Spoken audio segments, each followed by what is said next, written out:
नमस्कार। आज की वीडियो में देखेंगे ओल्ड पेंशन स्कीम और नेशनल पेंशन सिस्टम और देखेंगे इन दोनों में क्या अंतर होता है, दोनों पेंशन को कैसे कैलकुलेट किया जाता है और एनपीएस पेंशन में टैक्स बेनिफिट्स है या नहीं, ये भी देखेंगे। साथ में एनालाइज करेंगे कि एनपीएस ओपीएस से बेटर है या नहीं। इन सब जानकारी के लिए इस वीडियो में बने रहें। यदि आप इस चैनल पर नए हैं तो इस चैनल को सब्सक्राइब करें और इस वीडियो को लाइक एंड शेयर करें।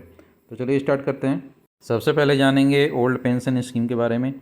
ओल्ड पेंशन स्कीम एक रिटायरमेंट स्कीम है।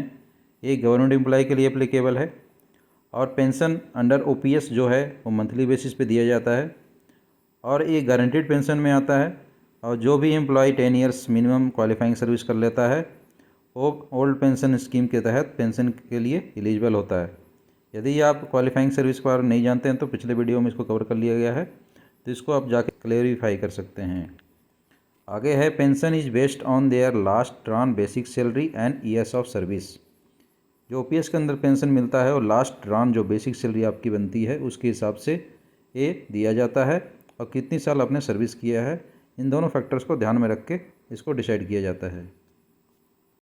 Under OPS scheme government employ को इंटायर पेंशन अमाउंट दे दिया जाता है आफ्टर रिटायरमेंट। रिटायरमेंट के बाद गवर्नमेंट एम्प्लॉय मंथली पेंशन के लिए हकदार है, साथ में उसको डियरनेस रिलीफ भी मिलता है। अंडर ओपीएस स्कीम आपका pension amount last drawn salary plus DA या average earning in the last 10 month of service, जो भी आपके लिए बेनिफिशियल होगा उस हिसाब से आपका पेंशन अमाउंट बनता है और साथ में आपको डीए मिलता है। जब भी आपका डीए इंक्रीज होगा तो आपका पेंशन इंक्रीज होता है। पेंशन अमाउंट आपको वन लंप सम में दिया जाता है और ये टैक्स फ्री होता है। अब देखते हैं एनपीएस। एनपीएस को न्यू पेंशन स्कीम कहा जाता था, जो बाद में बदलकर नेशनल पेंशन सिस्टम कर दिया गया।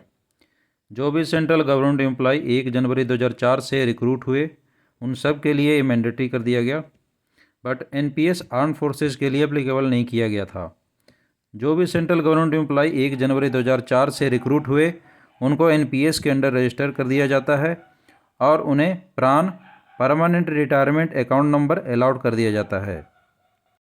ये एक तरह का कंट्रीब्यूटरी पेंशन है जिसमें गवर्नमेंट एम्प्लॉय और गवर्नमेंट दोनों कंट्रीब्यूट करते हैं और जो भी अमाउंट रिटायरमेंट टाइम में जो भी डिपॉजिट होता है तो उस हिसाब से पेंशन डिसाइड किया जाता है। तो अमाउंट को एक्यूमुलेटेड पेंशन कॉर्पस कहा जाता है। अब देखते हैं इसके मेजर फीचर्स। फ्रेंड्स, जैसा मैंने बताया एक कंट्रीब्यूटरी पेंशन होता है।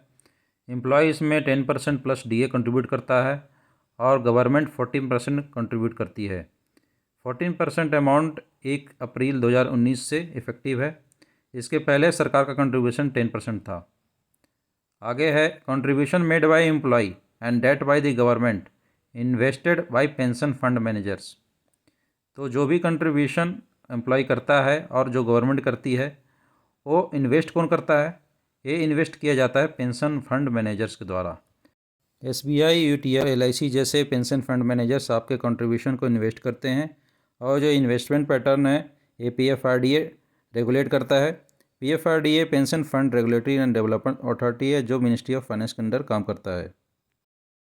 अंडर एनपीएस स्कीम यदि कोई एम्प्लॉय सुपर एन्युएट हो रहा है, जिन लोगों को सुपर एन्युएशन के बारे में नहीं पता उनको मैं बता दूं, यदि कोई 60 ईयर्स एज में रिटायर होता है तो उसे सुपर एन्युएशन कहा जाता है।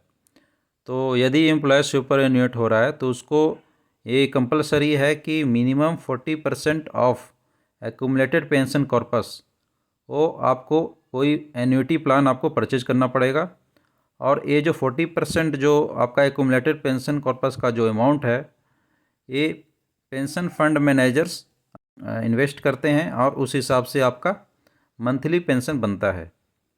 तो ये 40% आपका पेंशन के लिए चला गया। बाकी जो 60% है 60% आपको लमसम में आपको दे दिया जाता है। ये जो 60% अमाउंट है ये टैक्स फ्री होता है। अब हम दूसरा केस देखते हैं। यदि कोई एम्प्लॉय सुपर एन्युएशन के पहले ही एनपीएस से एग्जिट होना चाहता है, यानी वो 60 ईयर्स एज के पहले ही एनपीएस से एग्जिट होना चाहता है, तो उसे कम से कम 80% ऑफ एक्यूमुलेटेड पेंशन कॉर्पस वो यूज करना पड़ेगा एन्युटी प्लान परचेज करने के लिए, जो कि बहुत ही ज़्यादा है।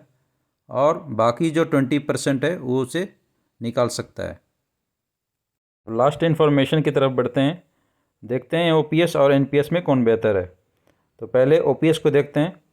तो ओपीएस आपका एक तरह का गवर्नमेंट के द्वारा गारंटीड पेंशन है जो आपको लाइफ लॉन्ग मिलता है। इसमें आपका पेंशन ट्वाइस ए ईयर, जब भी डीए बढ़ता है तो आपका पेंशन इंक्रीज होता रहता है, और इसमें सर्विस के दौरान आपको कोई कंट्रीब्यूशन नहीं देना पड़ा था। अब देखते हैं एनपीएस के मेरिट्स। सबसे पहले एनपीएस के लिए जो भी आपका डिडक्शन होता है सर्विस के दौरान, वो आपका टैक्स बेनिफिट में काम आता है।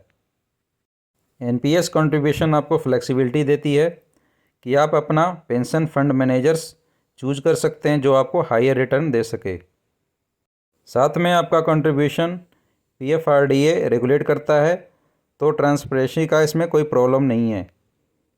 एनपीएस एक मार्केट लिंक्ड एन्युटी स्कीम है, तो यदि आपका कंट्रीब्यूशन पे हायर रिटर्न मिलता है, क्योंकि आप जानते हैं कि इंडियन इकोनॉमी काफ़ी तेज़ी से आगे बढ़ रही है, तो यदि ऐसा होता है तो आपका पेंशन फंड जो कॉर्पस बनेगा रिटायरमेंट टाइम में, वो काफ़ी ज़्यादा मिलेगा। बाकी कौन सा विकल्प अच्छा है, आने वाला फ्यूचर ही बताता है। आज की वीडियो में बस इतना ही। ऐसी इन्फॉर्मेशन पाने के लिए आप इस चैनल से जुड़े रहें और वीडियो को लाइक एंड शेयर करें।